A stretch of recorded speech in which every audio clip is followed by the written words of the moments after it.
लो अपना जहां दुनिया वालों, मैं इस दुनिया को छोड़ चला, उस पार न जाने क्या पाए, इस बार तो सब कुछ छोड़ चले। उस पार क्या मिलेगा इसको तो मैं नहीं कह सकता हूं कि मैंने कैसा कर्म किया है, उसका फल हमें क्या मिलेगा, लेकिन इस पार तो मैं सब कुछ छोड़ करके जा रहा हूं। मेरे पास मैं कुछ लेके नहीं जा रहा हूं। हर की यही दशा होती है, हर की यही दशा होगी। इसलिए आप समझो, यह जो घर है मिट्टी का जो बना हुआ 5 तत्वों से निर्मित, यह शरीर है, यह भी मेरा नहीं है। लेकिन सामान्यतः जो लोग कभी सत्संग में आया नहीं, संत महापुरुषों के पास बैठा नहीं, सदग्रंथों का स्वाध्याय नहीं किया, चिंतन नहीं किया, मनन नहीं किया, वो इस बात को, इस भेद को नहीं समझ पाता कि मैं कौन हूं, मैं कौन हूं। सामान्य रूप से लोग समझ लेता है यह शरीर ही मैं हूं, यह शरीर ही मैं हूं। वास्तव में मैं शरीर नहीं हूं। You are not body, you are not body. तुम शरीर नहीं हो, यू आर इन बॉडी। तुम इस शरीर में हो, तुम इस शरीर में हो, तुम शरीर नहीं हो। शरीर में रहने वाला यह जो शरीर ही है आत्मा, भगवान श्री कृष्ण गीता में कहते हैं अर्जुन से, इदम शरीरम तु कौन्तेय क्षेत्रमित विधीयते एतद्य वेति तम प्राहु क्षेत्रज्ञ इति तद्विदः। हे अर्जुन, इदम शरीरम तु कौन्तेय, हे कुंती पुत्र अर्जुन, इदम शरीरम तु, यह शरीर जो है क्षेत्र है, एक खेत के समान है, और इस खेत का मालिक जो है वो शरीरी आत्मा है। जीवात्मा जो जिसे शरीरी कहते हैं, शरीर का मालिक, इस शरीर का जो मालिक है वो आत्मा, चैतन्य आत्मा राम जो शरीर में विराजमान है, जीव के रूप में, आत्मा के रूप में, चैतन्य के रूप में, उसी की सत्ता से यह शरीर संचालित है।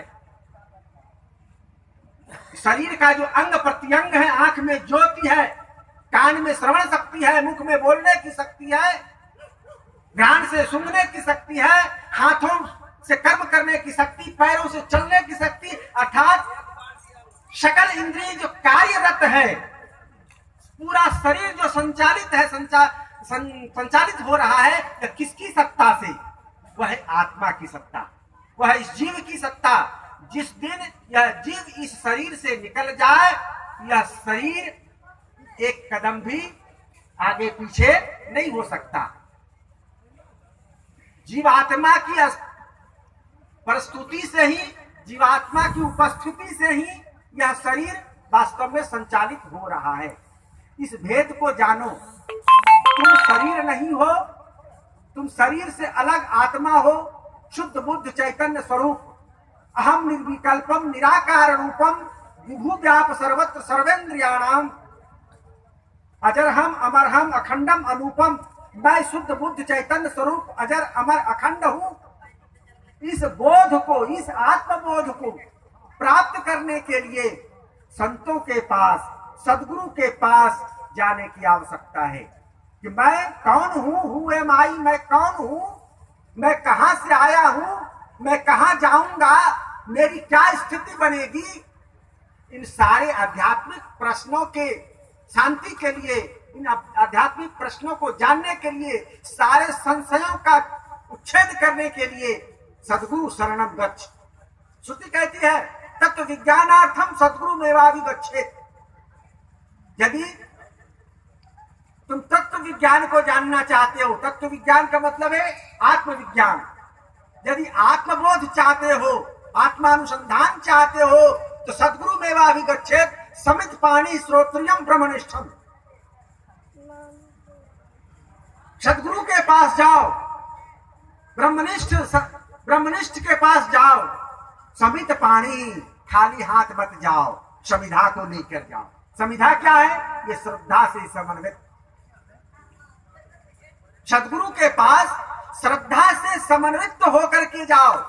श्रद्धा नहीं तुम्हारे पास है तो फिर सद्गुरु के पास जाकर के भी सद्ज्ञान को प्राप्त नहीं कर सकते हो, आत्मबोध प्राप्त नहीं कर सकते हो। श्रद्धा लेकर के जाओ। श्रद्धावान लभते ज्ञानम, श्रद्धावान व्यक्ति ही ज्ञान को उपलब्ध होता है, अश्रद्धालु व्यक्ति को ज्ञान कभी हो नहीं सकता है, क्योंकि वो ज्ञान लेने के लिए नहीं जाता, वो गुरु को जांचने के लिए जाता है कि मैं जो जानता हूं, तो वो स्वयं अहंकारी है।